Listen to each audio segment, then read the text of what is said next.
in this country. I absolutely believe you. It's just, look, I don't care, actually, about the race of the dreamers. You don't have to believe me. It's a fact. I do believe you. My only point is that what you're seeing today is not an expression of white supremacy, so I wish you and your friends would stop making that point because it's a lie and it's divisive. That's my only point. And because it's not true, and it makes people hate each other. Do you understand what I'm saying? It is a plan that would potentially make 2 million people, who are mostly people of color, have less rights than white citizens. So that is racist. Okay, so it's racist you come in the country illegally, as you did. You have a moral right to let your relatives come too? Well, first of all, I did not come into the country illegally. Let's get the facts straight. I came to the U.S. on a plane on a tourist visa. So I did not come into this country illegally. I thought that you overstayed. I'm sorry, I totally misunderstood your bio. I did overstay my visa, but I did not come into the country illegally. Oh, you were here illegally. Okay. So I guess that's what I just said. But my point is, the other point that you're missing if you are is here that an 8-year-old, a 2-year-old cannot break the law.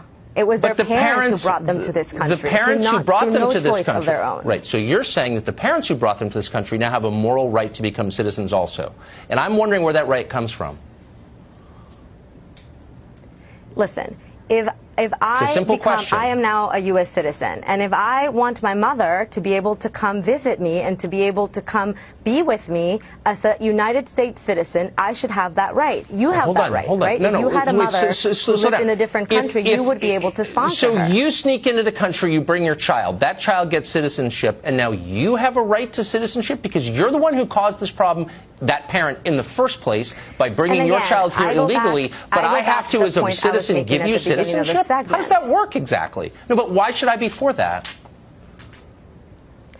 Going back to the point I was making at the beginning of the segment, which is that the reason we are in this situation is because the president ended DACA, and then he tasked Congress with coming up with a solution you want to have that debate, but let's talk about. But now you're not answering my question. That Dreamer Lives should pay for a $25 billion No. So you're saying if I sneak into someone else's country and bring my child, and the people of that country are kind enough to give that child citizenship, that I somehow deserve it too? Because why?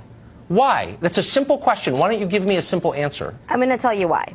The reason why is because if these people become United States citizens, as they would under this plan, they should have the rights as every other American citizen has.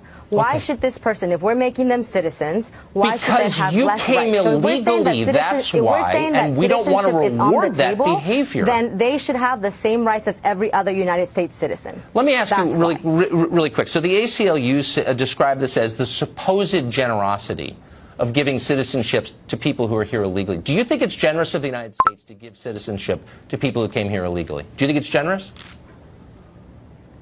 I think that we are trying to talk about two different things. Right? No, we're trying to talk about. I'm asking you a simple question. Do you think it's generous to give people who are here illegally citizenship? I don't think that it's generous to separate families and create second-class citizens. No, I don't. I don't know why we would bring in people who are not grateful for the privilege of being an American citizen. You're definitely in that category too. But by the way, thank you. Okay, we're out of time.